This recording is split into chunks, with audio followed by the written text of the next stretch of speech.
A very warm good morning to everyone over here.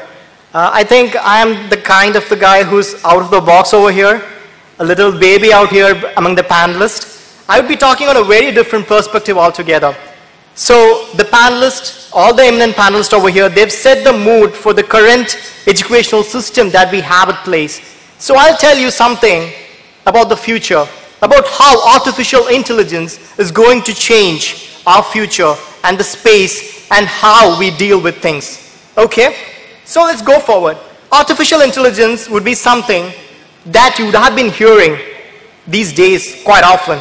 It might be for some wrong reasons, like taking away employment opportunities in the IT sector because machines are replacing humans at their jobs. Or it might be for the positive side, where there's a lot of investment that's going into AI research and development. Whatever that is, AI is creating an impact in every vertical that we know of. So let me ask you a question. What is the first thing that comes to your mind when I say the word artificial intelligence or AI? If it's something like this, probably you are 50 to 100 years ahead of time. We would reach there one day definitely, where machines would become super intelligent, that they overpower humans like we did with Mother Nature. That's karma. Let's keep that aside. Now, I would ask you another question. Is anyone over here, did anyone over here use any artificial intelligence driven product or service any time in your profession or life? Could you just raise your hand? Anyone? Yes. There's at least one or two people or three people who actually used it. So I can tell you that this is what technology does to you. It deceives you into understanding that there is no layer of technology. You take things for granted. Okay? Is there anyone in this room who doesn't have a Facebook account? See? Oh, the two people.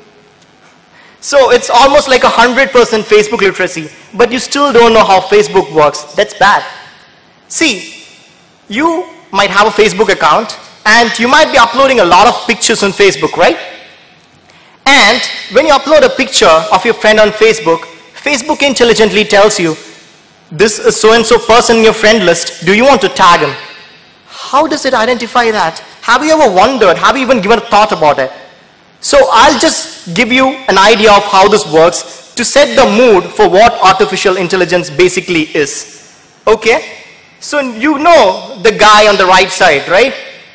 You also know the guy on the left side. And you know that both of them are different people, right?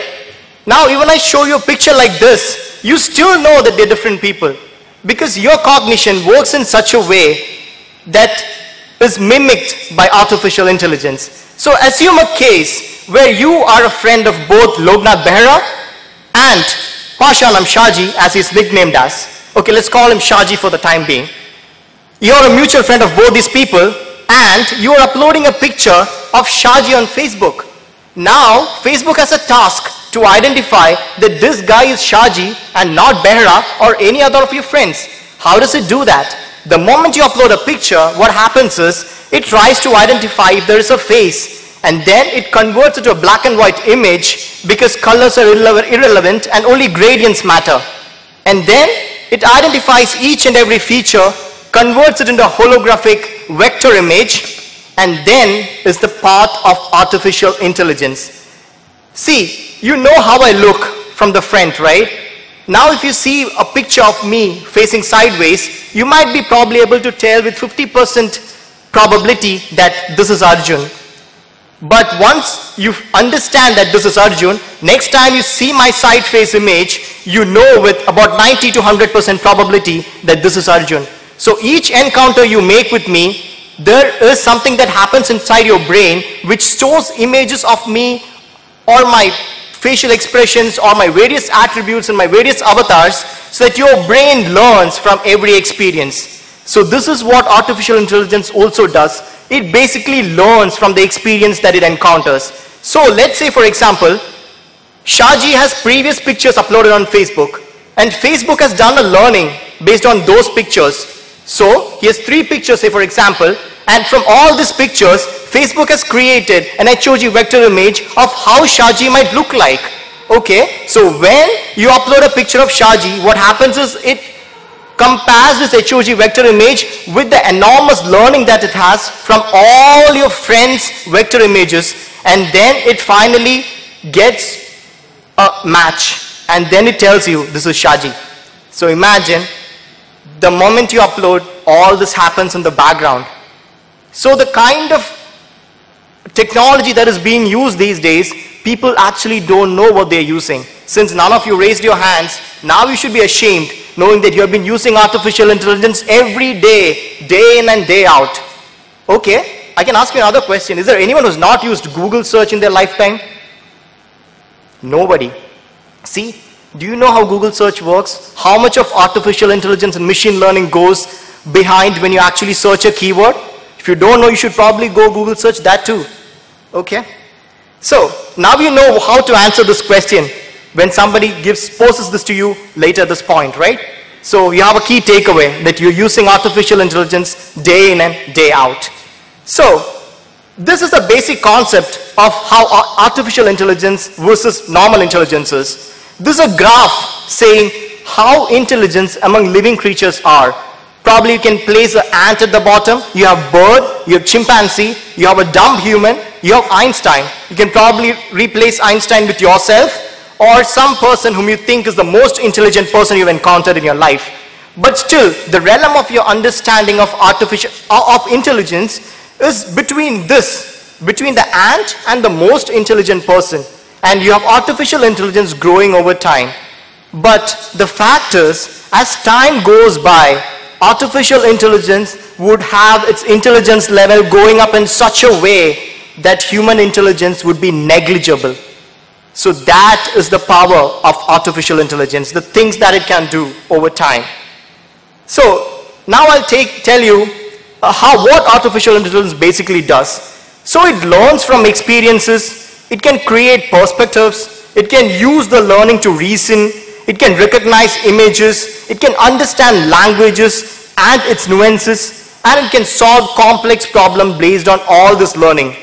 Artificial intelligence has already made inroads into data science, business intelligence, healthcare, education, defense, aerospace, language, and whatnot. It has made inroads into all sectors as possible. Okay?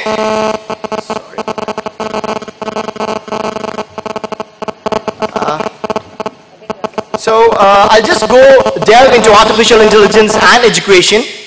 So let's take a typical classroom. So what happens in a classroom? You have a teacher, you have a set of students who are probably same in demographics, you have a course, you have a curriculum, you have a teaching plan, you have a course plan, you have a timetable, and so on and so forth. But you must understand the fact that all this has been designed keeping into consideration that an average student is going to consume this. Okay? The concept is designed around average student. There is also a concept saying that there is no average student. Let's keep that aside and assume that there is something known as an average student. Okay, I'll tell you what is wrong with this concept. Let's take an example of 40 students in a class. Let's say that there are 5 students who are really good in things. There are 5 students who are really bad. So you go with the assumption that the rest 75% is the average students that you have. So there's something wrong. You delve a little deeper, then you understand that the 75% of average students comes down to 50%.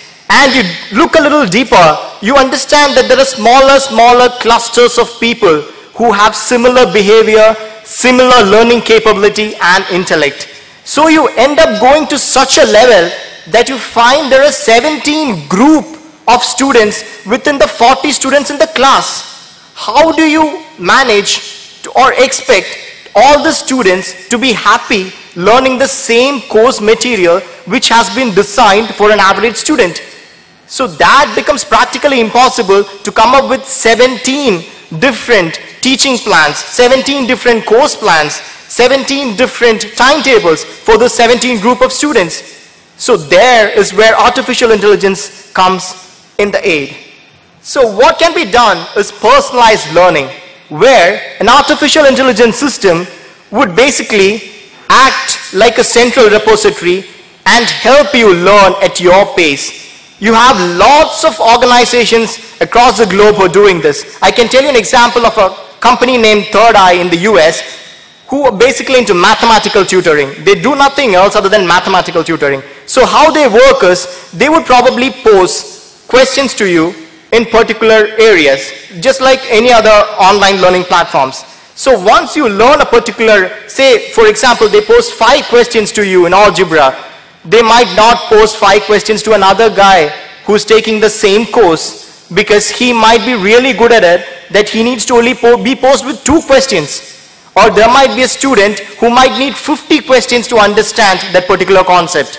So there, what happens is the machine learns from each and every encounter it makes so that it exactly knows what you're good at, what you're not good at. This is not, or this cannot be done at a school or a college or a classroom level because there are limitations for doing it. But once you incorporate technology, there are a lot of things that you can do and make every learner basically happy. So what other things does it have to offer? You can learn at any time that you want. You can learn at any pace that you want. You can also connect to virtual mentors, and the platform automatically adapts to itself. It never complains. It would give you questions over and over, even if you're making mistakes. It would tell you what to do, where to go, how to learn things. So that is where artificial intelligence comes into existence. It can also assist teachers to know how each students are. My sister was part of the Cambridge undergrad interview panel the year before last. So she was telling me how it works over there. When a student comes and sits right in front of them to give the interview for undergraduate course, they have a system right before them which contains the entire demographic details that of all students who have come to Cambridge or who have applied to Cambridge. They can delve deep to understand. Suppose I'm a student from an IIT or an NIT who's applying to Cambridge. They would know demographics of all students who have previously applied from this particular institute, how they have fared over the time, how much of values they've given back to the institute and so on and so forth. So it gives them a lot of information which can be interactively and intuitively used to judge the people or the candidate right in front of them. So in the same way, it can help teachers understand students better way. Also, there is something that's very interesting that's happening these days. See, this is one gray area which people thought would never change. That is automating the answer script evaluation. Because every individual would write in his or her own handwriting. How would a machine learn or understand what this particular thing means? Is that 9 or 4 or 5? It's quite confusing. But these days we have systems that can learn and even give feedback in its own handwriting. See, this is what happens. This is the blue side is the answer transcript that the student has provided. This is the corrected answer transcript on the red side, and this has been provided to him in his own handwriting so that he can connect to it better. So that is the level at which artificial intelligence is growing these days. Now, what has it got to do with management, be that a school management or a university or a college? So you have a lot of information about the teacher and the student coming into a system. So you can understand and evaluate teacher performance, student performance in a better way, so that you can go for recruitment and retention of teachers in such a way that it matches with your needs and capabilities. You can also go and understand students better, that you can go for admitting students who are really competent enough according to your rubricals. And also goes with retention and scholarship as well. And it can also help management to discover talents, have deep involvement, detect weaknesses, go for personalization, and even go for curriculum automation. That is, curriculums becomes irrelevant over time. So you have to automate the curriculum to include stuff which are more relevant, as the previous panelists have already talked about. So now, I would also take you into another concept of AI tutoring, where there is no human tutor involved. It's basically artificial intelligence driven. So here is a student who's trying to upload or talk to an AI bot. He's uploading a question of geometry over here, and he's just uploading the picture of the question. The system intelligently identifies that this is a geometry problem at hand and connects him to the respective mentor. So over the years, what would happen is, you would have just one tutor, that is the AI tutor, who would actually teach you all the languages, all science, all of history, all of geography, and he would know how you're good at each of them. Suppose you're taking a complex physics problem that contains differentiation and integration, but the AI tutor already knows that you have not learned this in mathematics. So he would first pose you to this mathematical learning of integration and differentiation before he takes you to this particular physics problem. So that is the level at which personalization can happen. Now, I would want you to take as to what my company or WUDI does in the artificial intelligence space. So I can show you a few articles which talks about the weak fundamentals of engineering graduates in the country. It says that only 7% of them are employable. So that is an alarming number. And United Nations says that unemployment would rise over the years given the number of students who are enrolling out of colleges every year. Then you figure out that there's something wrong with the engineering colleges. But we thought of in a different perspective altogether. We kept the colleges aside. We did not put the blame on the colleges. We thought we should probably delve deeper. So we took the suicide rates in the country. So we found something alarming. There are 9,000 student suicides in 2015 alone, and 25% of them attribute to the fact that they failed in the 11th, 10th and 12th board exams. Failure doesn't mean that they've failed. They have not met the expectations of their parents and society. That is the failure that we're talking about. So we as a society should think where the problem lies. We figured out that the problem basically lies at the school level. So we thought, what can we do about it? Is there a student over there? There are three main people who can influence him or her. So one is the parents, basically. They would decide where you study, what you study, how you study, what profession you take, whom you marry, how many kids you're gonna have, how you're gonna settle, anything and everything from your birth to your death. So they are one important influencing factor. The second one is basically the teacher who can motivate you or demotivate you in doing or not doing things. And the third most influencing factor is your peers, your friends, who knows a lot about you than your teachers and your parents.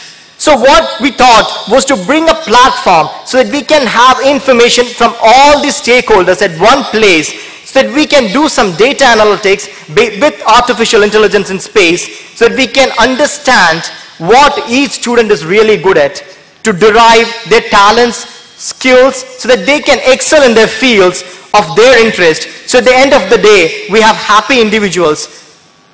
So there were two ways of doing it. One was to make a new system. The second was to break the existing system. And we figured out that both are impractically impossible. So we thought we would disrupt the system without actually disrupting it.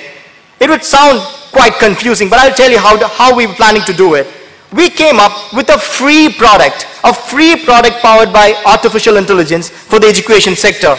And what we thought is, we would use the existing systems and processes, that we would interface with the data systems that is there in the organizations. There might be n number of systems like payroll system, HR management system, student management system, fee management system, you might have an attendance management system, you might have a GPS system, you might have n number of systems which don't talk to each other. So what we thought is, let's be that central system and talk to these systems and use some technology like artificial intelligence to correlate and understand if there are relationships between whatever data is being created by the student or teacher across the systems, and create value for all stakeholders in the system so that they become part of the disruption process. They value the disruption process in such a way that they don't feel the disruption as such.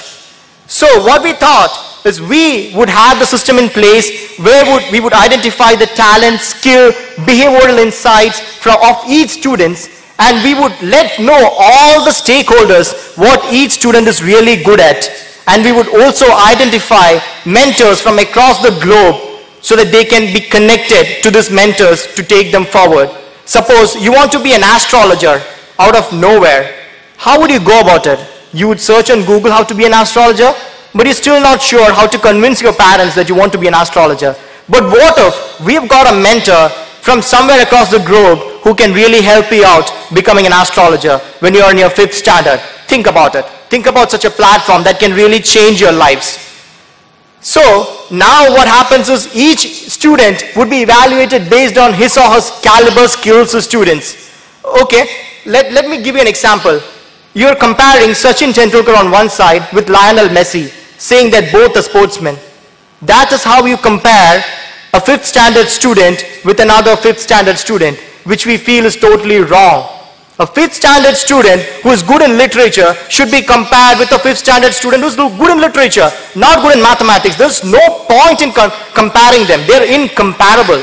So let's bring a platform where they're compared for the right things. As I rightly mentioned, people should start appreciating a student for his or her talent in music or literature rather than crucifying for poor performance in geometry. So it would help every parent and student from every strata of the society, be that rich or poor, to have a uniform platform where they can get insights about skills and talents and also mentorship free of cost. Think about such a platform. It would change the landscape of how we think and how we move ahead in future. It would also save a lot of time for the teachers by doing unproductive work.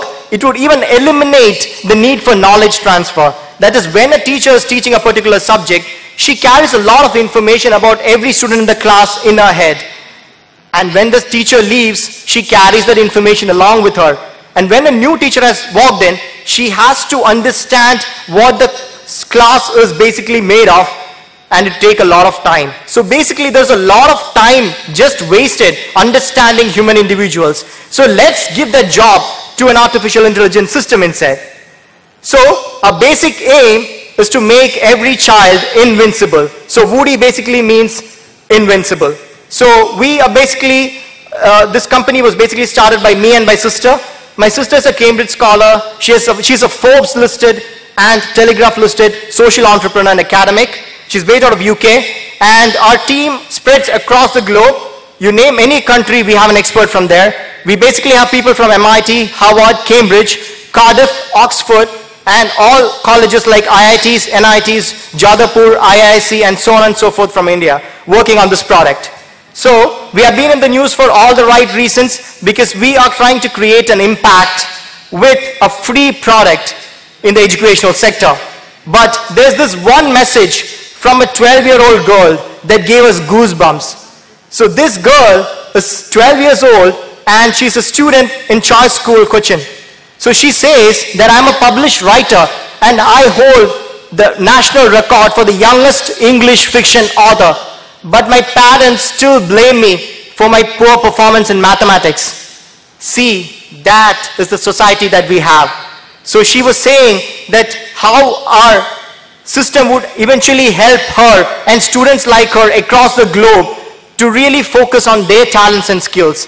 So that is the kind of impact that we want to create with our product. So we hope all of you would join our journey in creating this impact. Thank you so much.